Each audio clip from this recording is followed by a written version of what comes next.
Hello বন্ধুরা, welcome back to my channel. তো আজকে আমরা যাব একটা মেলাতে, মাসির বাড়ি। ওখানে খুব অনেক বড় মেলা হয়, তো ওখানে বের হব। সকাল সকাল স্নান টান করে রেডি হয়ে নিয়েছি। এবার যাব দুজন মিলে, একটা বন্ধু আছে সাথে। তো চলো দেখে এটা কথা হোক।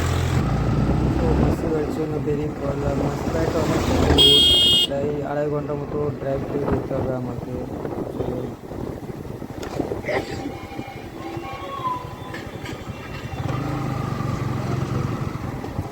সামনে একটা কাকুর টিফিন পড়ে গেছে, তো ওটাকে নেওয়ার জন্য দাঁড়ালো। আমি প্রথমে বুঝতে পারিনি, তারপরে বুঝলাম যে হ্যাঁ টিফিন বক্স, তো সাইড দিয়ে চলে গেলাম। না হলে হয়তো ওটার উপর দিয়ে চলে যেত।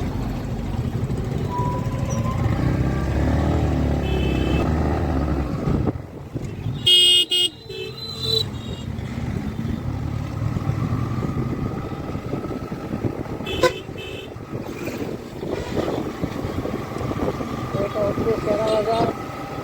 তো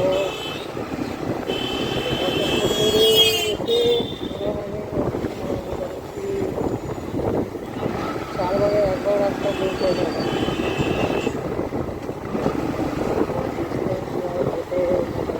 হয়ে যাচ্ছে তোমার 100 কিলোমিটারের উপর চলে যাবে। আসতে হবে আসতে।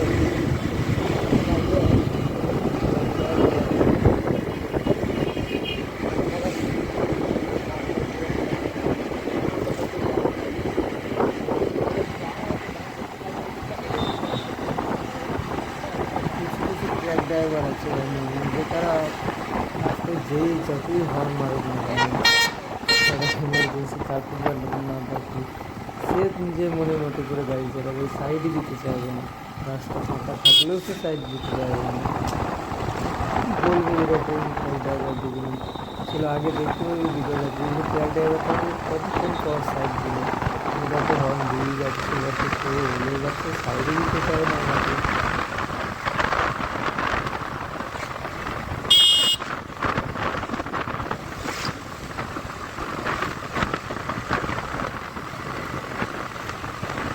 এখানে অ্যাকচুয়ালি বাম্পারগুলো এমনভাবে আছে, তো আমি যখন স্পিডে চালিয়ে যাচ্ছিলাম, বাম্পারগুলো ঠিক বুঝতে পারছিলাম না।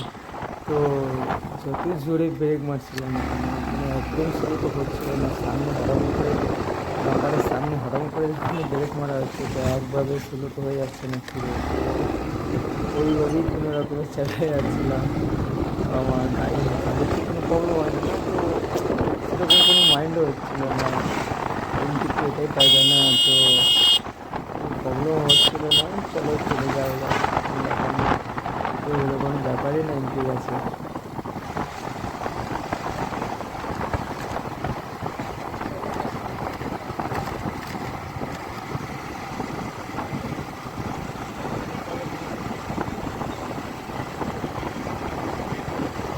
এই হলো সেই ট্র্যাক। আমাকে তো পুরো 10-15 মিনিট পর যে সাইড দিল, সে কোনো মতে বাঁ দিক দিয়ে যাবে, বাঁ দিকে রাস্তা ফাঁকা থাকা সত্ত্বেও যখন গাড়ি আসছে তখনই যাচ্ছিলাম। আর আমি যদি বাঁ দিকে ওভারটেক করতে যাবো, ওটা রিস্ক হয়ে যাবে, তো আমি বাঁ দিকে ওভারটেক করার সাহসও পাচ্ছিলাম না। এই এমনিতে এইভাবে করছে ড্রাইভারটা, তো বাঁ দিকে ওভারটেক করার কথা ভাবিও নি। তো যেতে যেতে কোনোভাবে সাইড পাওয়া গেল।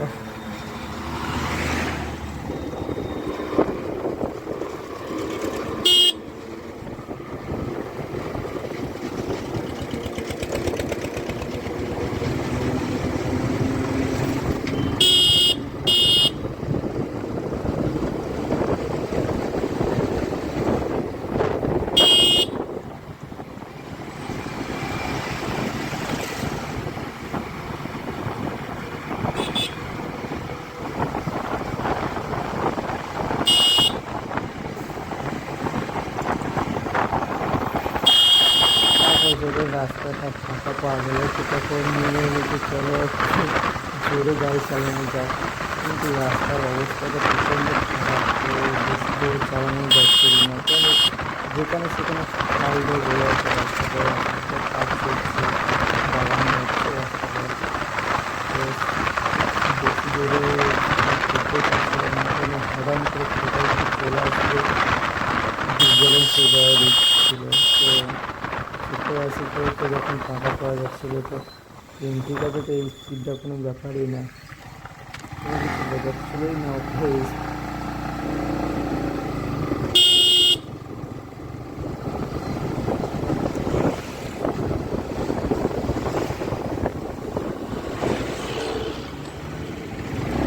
পেছনে যে বসে আছে সে তার শুধুই মাথায় লাগছে হেলমেটে।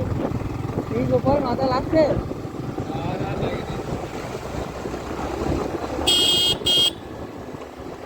পেছনে যে বন্ধুরা বসেছিল তাকে বারবার বলছে ভালোভাবে ধরে বস আমাকে, সে কোনো মতে ভালোভাবে ধরে বসে না। তো যখন কোনো বাম্পারগুলো আসছিল যখন ব্রেক মারছিলাম তো আমার হেলমেটে এসে মাথাটা সবসময় লাগছিল। তো আমি তো ভাবলাম দেখো মাথা না কেটে যায় ওর।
সামনে এখানে রাস্তার কাজ হচ্ছে, বললাম না তোমাদের যে এখানে রাস্তাটাকে বাড়ানো হচ্ছে, রাস্তাটা লংয়ে হাইওয়ে হবে, ফুল হাইওয়ে হবে, দুটো লেন বলা যায় সাইডে, সব দিয়ে বাড়ানো হচ্ছে। আরও একটু টাইম লাগে, কাজ শুরু হয়ে গেছে, দু তিন মাসের মধ্যে কাজ শুরু হয়ে গেছে।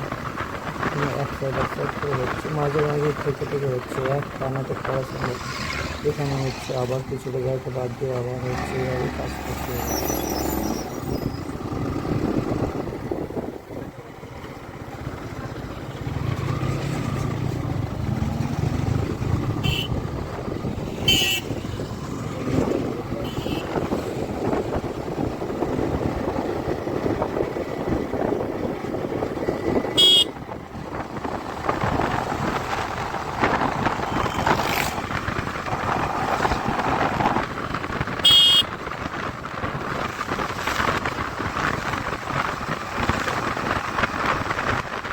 সামনে এখানটা করতে করতে আমি বেশি গেলাম না, বাম্পারটা কোনো কিছু বুঝতেই পারিনি। বাম্পারটা এমনভাবে সামনের চাকাটা আমার ক্র্যাশ হলো, আমি তো বললাম দেখো কিছু হয়ে গেল হয়তো, তো যা কিছু হয়নি। সামনে গিয়ে গাড়িটা দাঁড় করি চেক করলাম যে কিছু হয়েছে নাকি, দেখলাম যে না কিছু হয়নি। তো তারপর দেখে একটু শান্তি হলো যে না হচ্ছিলো, নিঃশ্বাস থেকে একটু বাঁচা গেলো যে না যা কিছু হয়নি, ক্ষতি আমার এই ঠিক।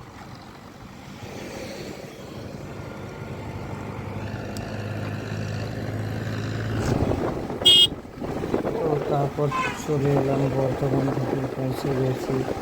পুরো ভিডিওটা করা হয়নি, কারণ পুরো ভিডিওটা করতে গেলে কিন্তু অনেক লং হয়ে যাবে, জন্য যেতে পারছি অনেকটা দূর। তো সেখানে ক্যামেরা বন্ধ করে দিয়েছিলাম মাঝে।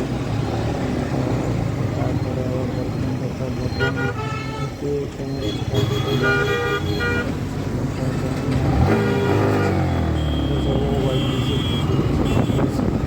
আমাদের এই রোডটাতে ওভারব্রিজ ওভারব্রিজের বাইরে আমাদের বর্তমানে রেল স্টেশন, রেল স্টেশনটা কেমন দেখতে পাবো ভিডিওতে দেখছি। বর্তমানে রেল স্টেশন অনেক পরেও রেল স্টেশন, তো এখানে রেল স্টেশনে কাজ হবে বলছিল, হয়েছে কিনা জানা নেই, যাওয়া হয়নি, তো দেখা হয়নি। আর রেল স্টেশন আগে গাড়িটা নেওয়ার আগে তখন ট্রেনে যাওয়া আসা করতাম, বাট গাড়ি নেওয়ার পর আর ট্রেনে যাওয়া আসা করতে হয় না, আর করতে মনও লাগে না। গাড়ি থাকতে কার ট্রেনে যেতে ভালো লাগতে পারে। তো গাড়ি নেওয়ার পর তো বাইক নিয়ে যাওয়া আসা হচ্ছে। কাছে একটা এত ভালোবাসার একজন মানুষ থাকতে ট্রেনে কার যেতে ভালো লাগে। ব্রিজ থেকে নেমে আমরা খাবারের জন্য দোকান করতে লাগলাম, কারণ টাইম হয়ে গেছিলো, 9:30 পেরিয়ে গিয়েছিলো। তো খিদেও লেগেছিল, সকালে খাওয়া হয়নি, চাও অবধি খাওয়া হয়নি, না খেয়ে চলে এসেছি, দেরি করেছিলাম যাতে লেট না হয়। তো সেই কারণে দেরি করলাম তাড়াহুড়ো করে। তারপর দেখলাম বর্ধমানটা পেরোনোর বাদে খাবো, তো বর্ধমানটা পেরোনোর পর খাবারের জন্য দোকান দেখলাম, তারপর দাঁড়িয়ে খেয়ে দিয়ে তারপরে বাইক নিয়ে আবার বের হলাম। তারপরে আর ভিডিও করিনি, একদম মেলায় গিয়ে ভিডিও করেছি, কারণ এরপরে রাস্তাটা অনেকটা রাস্তা, যতক্ষণ এলাম এর থেকেও বেশি রাস্তা এই দিকটা। তো এই দিকটা আর ভিডিও শ্যুট করিনি। আমি একদিন মেলাতে যাওয়ার পরে ক্যামেরা অন করেছিলাম, বাড়িতে গিয়ে তারপরে ফ্রেশ হয়ে নিয়ে তারপরে মেলায় এসে শ্যুট করেছিলাম। তো চলো মেলার ভিডিওটা পরের পার্টে ছাড়ছি, কারণ এই পার্টে ছাড়তে গেলে অনেকটাই লং হয়ে যাচ্ছে ভিডিওটা। তো চলো দেখা হবে নেক্সট।